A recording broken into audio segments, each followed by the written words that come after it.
Hallelujah. When we want to accept ourselves for who we are within this present moment, we will. Until that time, there's nothing we can do.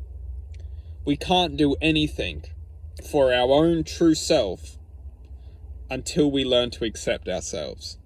It's not just ourselves who we're needing to accept, because we'll never be able to accept ourselves until we accept everything which has led up until this present now moment of time.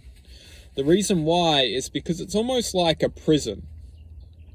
Everything in our lives has served a purpose for this present moment. It's almost like every single event, every single experience, every single sound which has interacted within our consciousness of existence, present and past lives, has calculated to a certain frequency or speed of sound.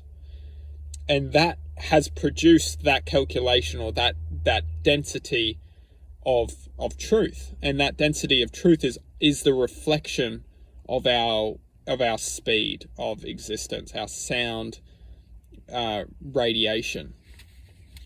Now, when we want to acknowledge that this speed of sound can start to make its way out of the prison, because we must understand that the prison has been constructed for our own benefit. Nothing is negative. Truthfully speaking, nothing is negative. The only point of attention which we think is negative is the thought of comparison. When we compare ourselves to other people, and then we start to fluctuate between comparison, we start to see the positive or negatives. But that is only another form of density which manifests within its own consciousness. So when we're referring to positive and negative, we're only referring to essentially separation or judgment to an extent, which has its own entity of consciousness. Within our own field of possibility, within our heart's field of possibility, we understand that positive and negative does not exist. All that exists is the speed of sound. Depending on what our radiation is, whether our energetic field is what we ultimately experience.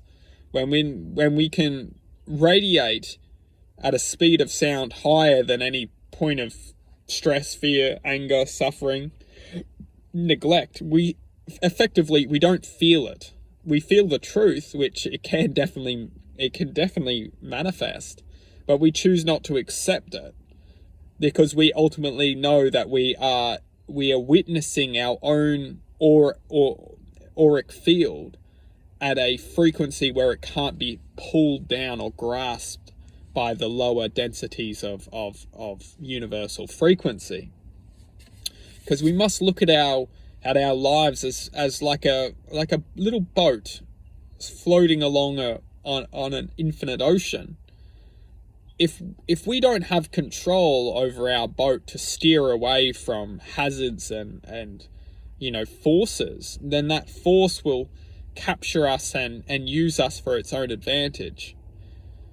And as soon as we start to protect ourselves from these forces, or most importantly, learn not to be afraid of these forces, we can float right in, and we will survive. It's almost like those lifeboats which are like a fully sealed, and like if they're strong enough to go through infinite like destructional forces of extreme weather conditions, they will manage to stay afloat or stay content, because they've just built for